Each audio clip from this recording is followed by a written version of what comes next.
নমস্কার বন্ধুরা, মৌটিনাস কিচেনে আপনাদের সকলকে স্বাগত।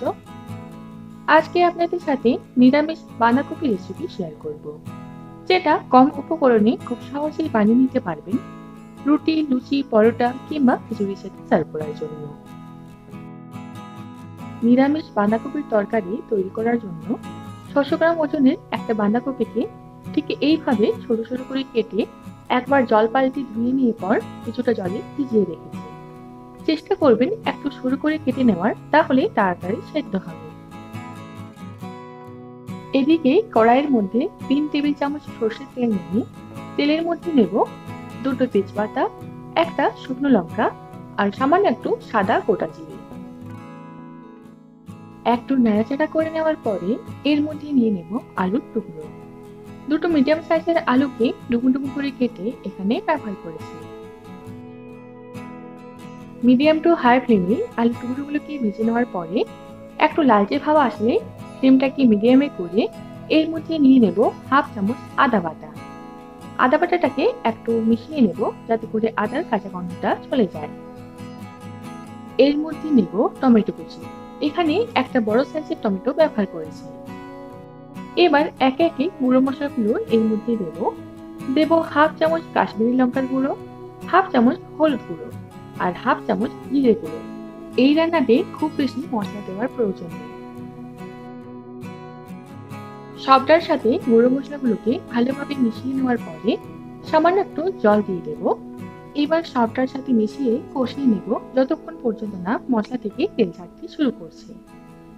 এইভাবে জল দেওয়ার কারণে গুঁড়ো মশলাগুলো সহজে পুড়ে যায় না, তাছাড়া রান্নার সাথে খুব ভালোভাবে মিশে যায় আর টেস্টও ভালো আসে। মশলাটাকে ভালোভাবে কষিয়ে নিয়েছি, মশলা থেকে তেল ছাড়তে শুরু করেছে। তো এবার এর মধ্যে আগের থেকে ভিজিয়ে রাখা বাঁধাকপির টুকরোগুলোকে জল ঝরিয়ে নিয়ে নেব।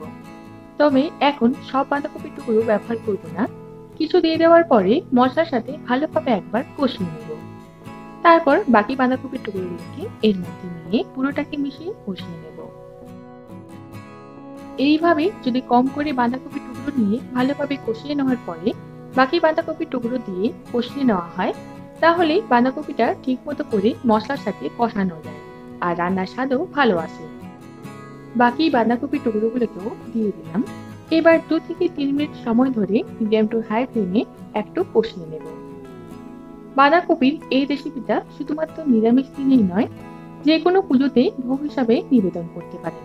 লক্ষ্মী পুজো বা সরস্বতী পুজোতে খিচুড়ি বা লুচির সাথে তৈরি করে নিতে পারেন।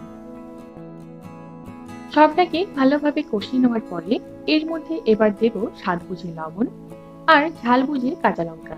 এখানে 3টা কাঁচা লঙ্কা ব্যবহার করলাম। তারপর সবটাকে একবার ভালোভাবে মিশিয়ে নেব। লবণ দেওয়ার পরে দেখতে পাবেন যে বাঁধাকপি থেকে জল ছাড়তে শুরু করেছে। তো সেই জলেই বাঁধাকপিটা সেদ্ধ হয়ে যাবে, এক্সট্রা করে কোনো জল দেওয়ার প্রয়োজন নেই। এবার ঢাকা দিয়ে ফ্লেমটাকে লোতে করে রেখে দেব যতক্ষণ পর্যন্ত না বাঁধাকপি আর আলু ভালোভাবে সেদ্ধ হচ্ছে। আর 8-10 মিনিট অন্তর অন্তর ঢাকাটা খুলে একবার করে মিশিয়ে নেবেন।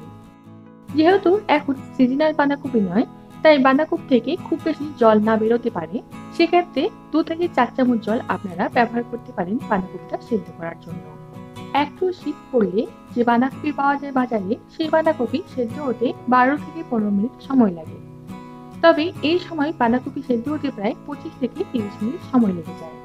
তাই আপনারা চাইলে ভালোভাবে বাঁধাকপিটাকে কষিয়ে নেওয়ার পরে ঢাকা দিয়ে যে সেদ্ধ করছি সেটা না করে প্রেসার কুকারে ডাইরেক্ট নিয়ে পর সেই বাঁধাকপিটাকে মিডিয়াম ফ্লেমে একটা সিটি দিয়ে নিতে পারেন। প্রায় 25 মিনিট পরে বাঁধাকপি আর আলু খুব ভালোভাবে সেদ্ধ হয়ে গেছে। আরো একটু ভালোভাবে কষিয়ে নেব যাতে করে এর মধ্যে যে এক্সট্রা জলটা আছে সেটা শুকিয়ে যায়, তার সাথে বাঁধাকপি আর আলুটা একটু যাতে মাখা মাখা হয়। প্রায় 4-5 মিনিট সময় ধরে কষিয়ে নেওয়ার পরে এর মধ্যে সামান্য একটু চিনি দিয়ে দেব। যে কোনো নিরামিষ রান্নাতে সামান্য একটু চিনি দিলে খেতে ভালো লাগে। সাথে দিয়ে দিলাম হাফ চামচ ঘি আর 1/4 চামচ গরম মশলা গুঁড়ো। সবটার সাথে ভালোভাবে একবার মিশিয়ে নেব। নিরামিষ বাঁধাকপির তরকারি সার্ভ করার জন্য একদম তৈরি। সবটাকে একবার ভালোভাবে মিশিয়ে নেওয়ার পরে ঢাকা দিয়ে গ্যাসের ফ্লেমটাকে অফ করে দেব।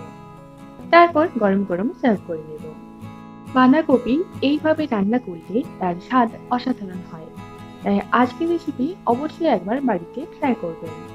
বাঁধাকপির এই রেসিপি যদি আপনাদের ভালো লেগে থাকে তাহলে ভিডিওটিতে লাইক কমেন্ট শেয়ার করবেন। চ্যানেলটিকে অবশ্যই সাবস্ক্রাইব করে রাখুন।